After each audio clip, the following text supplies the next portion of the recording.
বালুরঘাট লোকসভা কেন্দ্রে নির্বাচনের প্রতিদ্বন্দ্বিতা করবে ইন্ডিয়ান সেকুলার ফ্রন্ট। বৃহস্পতিবার বালুরঘাটে দক্ষিণ দিনাজপুর জেলা শাসকের দফতরে মনোনয়নপত্র জমা দিলেন আইএসএফ প্রার্থী মোজাম্মেল হক। প্রসঙ্গত, আজকেই বালুরঘাট লোকসভা কেন্দ্রে নমিনেশন জমা দেওয়ার শেষ দিন। আগামী 26 এপ্রিল নির্বাচন।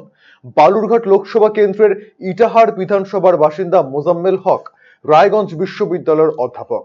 এদিন তিনি আইএসএফ এর পক্ষ থেকে বালুরঘাট লোকসভায় নির্বাচনে প্রতিদ্বন্দ্বিতা করতে নমিনেশন জমা দেন।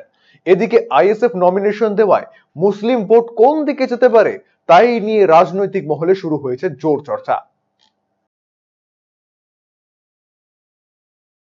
রাজ্যে আইএসএফ বামফ্রন্ট কংগ্রেস একটা জোটের একটা বার্তা শোনা যাচ্ছে, সেক্ষেত্রে আপনি এখানে বামফ্রন্ট প্রার্থী দিয়েছে, আপনারাও প্রার্থী দিলেন।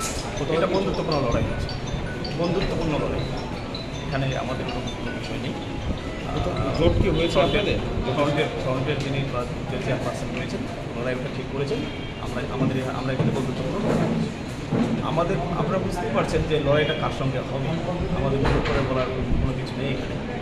আমরা এখানে মেনলি তৃণমূল রয়েছে, বিজেপি রয়েছে, তাদের সঙ্গে ফাইট হবে আমাদের, আর কারোর সঙ্গে ফাইটের আমরা জায়গা দেখছি। এই লোকসভা আসনে একটা সংখ্যালঘু ভোট ব্যাংক অনেকটা রয়েছে, যথেষ্ট রয়েছে। সেই ভোট ব্যাংক যেদিকে যাবে তার কিন্তু পাল্লা ভারী, সেক্ষেত্রে আপনাদের কি মনে হয়? আমার যথেষ্ট পাল্লা ভারী রয়েছে, এটা আমি আপনাদের বলতে পারি, আমি দাবির সঙ্গে বলতে পারি যে এই মুহূর্তে যে বালুরঘাট পার্লামেন্টারি রয়েছে মাইনরিটির সঙ্গে তার বেশিরভাগ অংশ আমার সঙ্গে আসবে, এটা আমার বিশ্বাস।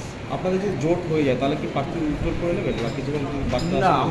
আমাদের এটা ফাইনাল, যেটা আমরা করলাম সেটা আমরা ফাইনাল। আইএসএফ এই সিট থেকে লড়ছে, এই বিষয়গুলো সন্দেহ।